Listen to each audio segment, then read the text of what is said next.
Hallo, liebe Freunde, and welcome back to another episode of your Pennsylvania Dutch Minute. And this episode, I want to cover another famous Pennsylvania Dutch person from history.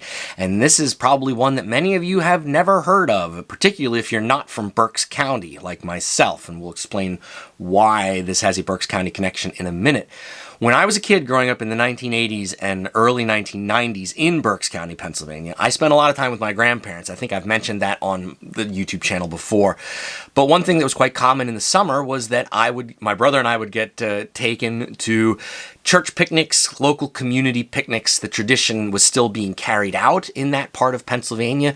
And if you never were at an old church picnic or a community picnic like that, the main form of entertainment always used to be a band, and not a rock band, but a concert band. In Berks County, we had a rich tradition of bands, particularly the crown jewel, the Ringgold Band, which would travel around. There were many other ones too. There was the Centerport Band and the Wyomissing Band and the Pleasantville Band, and my goodness, there's many. This rich tradition of symphonic bands that would go around and play these picnics.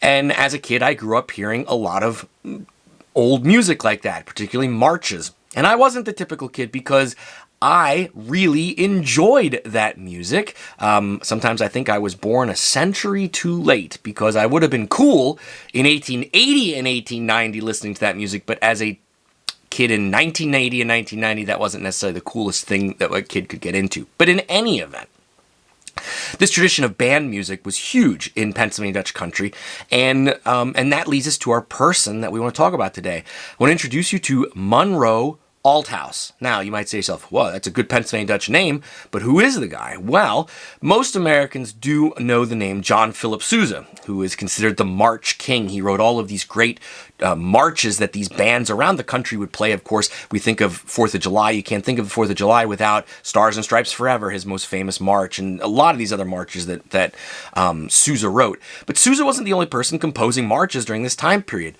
Our Pennsylvania Dutch person of the day today, Monroe Althouse, was also a march composer. So let's talk about this famous Pennsylvania Dutchman and his contribution to American music.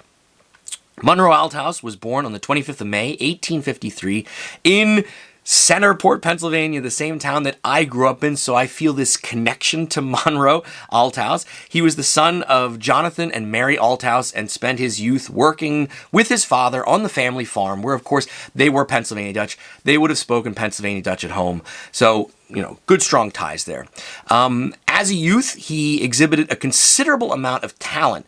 His first instrument was the violin, and eventually he gained proficiency on the trombone and also the baritone horn.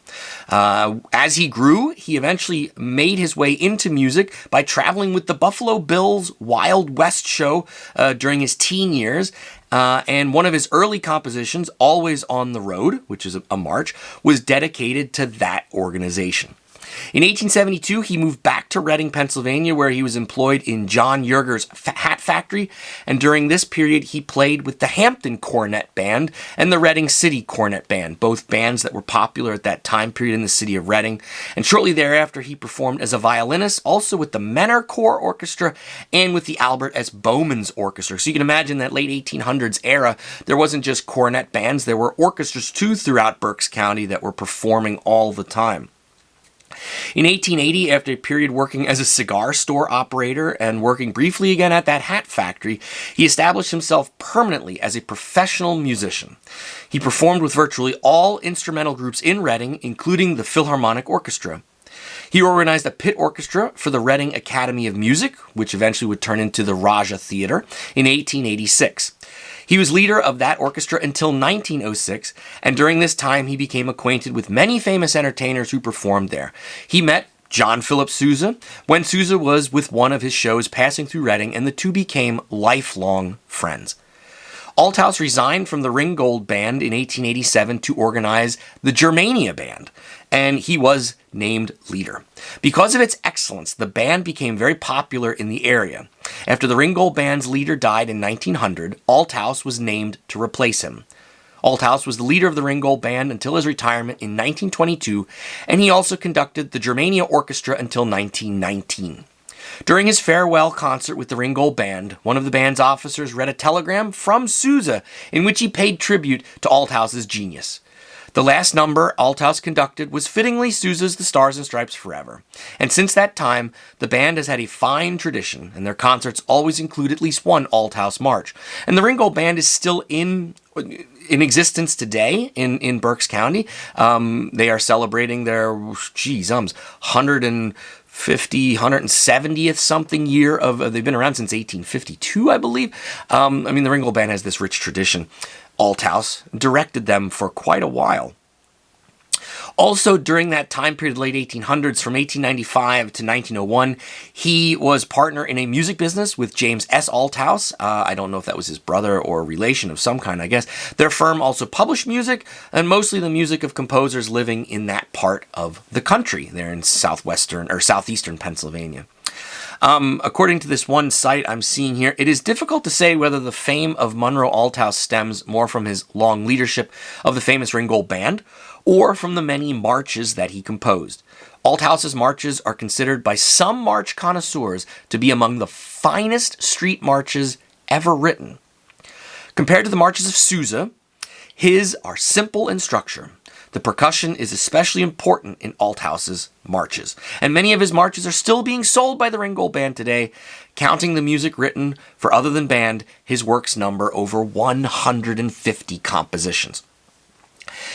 If you ever get the chance to hear the Ringgold Band perform live, please take advantage of that. They are quality group, and you'll most likely hear one of Althouse's marches. Probably his most famous one that they play is the Old Berks, and I'm going to put a link in the show notes down below to a performance of Old Berks March by Monroe's Althouse, and you will hear, it has that traditional march sound to it. I mean, really, Sousa, we can't argue, was the king, but I would put Althouse right below Sousa. They were friends. They knew each other in life. When Althouse died, Sousa sent another telegram to Reading, sending his condolences. And then, famously, Sousa would come to Reading again. And the night before Sousa died, Sousa was in Reading practicing with the Ringgold Band, who he was going to be doing a show with the next day, and practiced that night.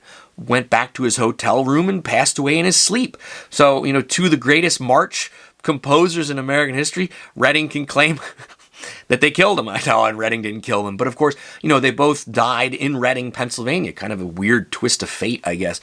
But, Sousa has his place, but I would like to elevate the great Pennsylvania Dutchman, Monroe Althouse, to those levels as well as contributing to the American music of our country. So, famous Pennsylvania Dutchman Monroe Althouse, he died on the 12th of October, 1924, and is buried in Charles Evans Cemetery, just in northern Reading, Pennsylvania, Berks County there. So, another famous Pennsylvania Dutchman for to learn about. There's tons of recordings of his stuff online. Just get on Google or YouTube and search Monroe Althouse. You might have to dig a little bit, but you'll find some. It's good quality stuff. Till next time, dear friends, if you have an idea for a future video, please email me, let me know. Check out our Zazzle shop to get your own PA Dutch themed merch.